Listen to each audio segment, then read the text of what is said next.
खरं तर भारतीय जनता पार्टीचा जिल्हा अध्यक्ष हा जिल्ह्यातल्या सगळ्या लोकांना बरोबर घेऊन काम करण्याच्या बाबतीमध्ये नेहमी सक्रिय असतो।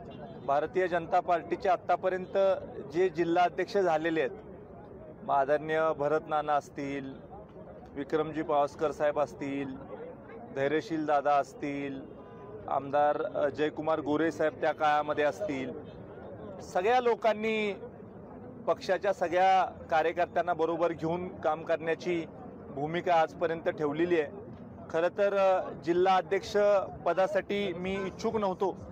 मी सुद्धा काही लोकांच्या नावाची शिफारस केली होती की यांना आपण जिल्हा अध्यक्ष केलं तर बरं होईल, आणि त्यामुळं धैर्यशील दादा आपल्या देखील मनामध्ये वेगळं काही यायला नको, पण शेवटी पक्षांनी जी जबाबदारी दिली ती जबाबदारी भारतीय जनता पक्षामध्ये पार पाडावी लागते, आणि त्यामुळं पक्षाने मला जबाबदारी दिली सगळ्यांना बरोबर घेऊन, सगळ्यांना विश्वासात घेऊन, कोणाच्याही भावना न दुखवता प्रामाणिकपणे पक्षवाढीसाठी सगळ्यांना बरोबर घेऊन काम करण्याचा मानस आम्ही केलेला आहे। आगामी जिल्हा परिषद, पंचायत समिती आणि नगरपालिका निवडणूक आहे, या संदर्भात काय व्यूहरचना असेल, स्वबळाची असेल का महायुतीच्या बरोबर असेल? आत्ताच मी जिल्हा अध्यक्ष म्हणून जिल्ह्यात पहिल्यांदा आलेलो आहे, आणि त्यामुळे जिल्ह्यातल्या भारतीय जनता पार्टीच्या कार्यकर्त्यांचं काय म्हणणं आहे हे अजून मी जाणून घ्यायचोय।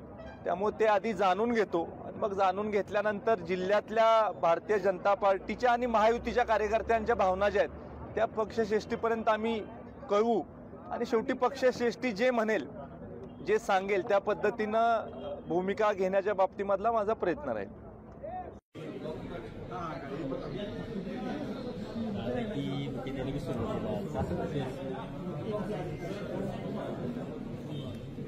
हो मधले पंकज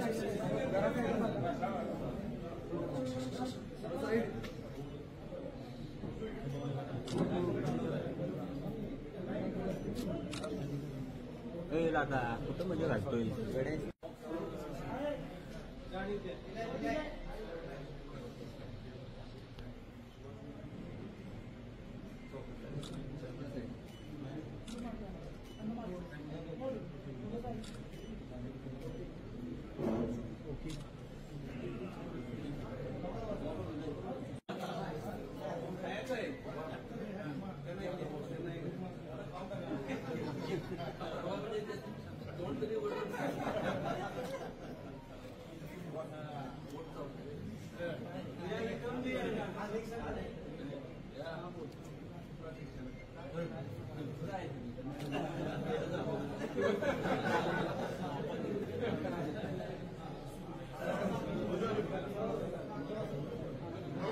चला या हार्दिक स्वागत शिरोळ भारतीय जनता पार्टी शहराच्या वतीनं सर्व पदाधिकारी कार्यकर्त्यांच्या वतीनं अखिल दादा भोसले यांची मोठ्या सातारा जिल्ह्याच्या अध्यक्षपदी झाल्याबद्दल सर्व कार्यकर्त्यांच्या वतीनं हार्दिक